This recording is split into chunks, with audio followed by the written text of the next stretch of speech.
আজ পবিত্র হজ মুসলিম উম্মার শান্তি ও ফিলিস্তিনিদের নিপীড়িত জনগণের জন্য বিশেষ দোয়ার আহ্বানের মধ্য দিয়ে শেষ হলো পবিত্র হজের খুতবা। এবছর খুতবা পাঠ করেন শাইখ ডক্টর মাহির বিন হামাদ বিন মুয়াক্কল আর মুয়াইকিলি।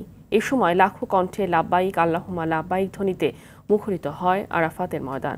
মূলত আরাফাতের ময়দানে অবস্থান করাই হজের মূল আনুষ্ঠানিকতা। বিস্তারিত ইমরুল হাসানের রিপোর্টে।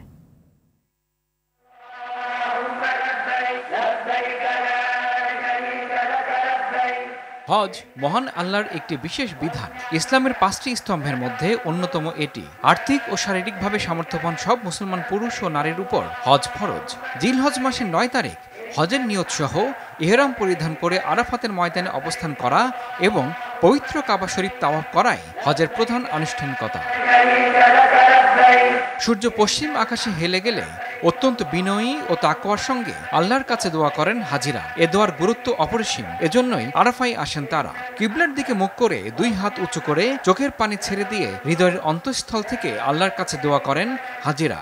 এতে মনের আকাঙ্ক্ষা আল্লাহ তাআলার কাছে ব্যক্ত করেন তারা।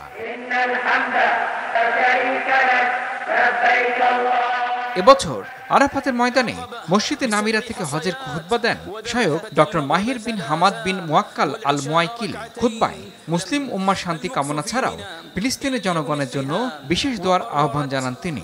আল্লাহুম্মা কুন লাহুমা মুআইয়িদান ওয়া নাসীরা আল্লাহুম্মা জাযিহিমা খায়রাল জাযা।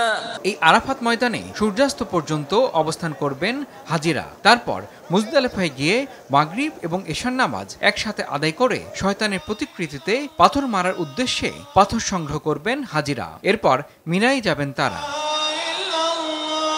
এরপরে কাবার সামনের 2 পাহাড় সাফা ও মারওয়ায় সাই করবেন হাজিরা। সেখান থেকে তারা আবার মিনায় যাবেন। মিনায় যতদিন থাকবেন ততদিন 3টি শয়তানকে 21টি পাথর মারবেন। আবার মক্কায় বিদায়ী তাওয়াফ করার পর নিজ নিজ দেশে ফিরবেন হাজিরা। বিআরাফাত মুফতিরা।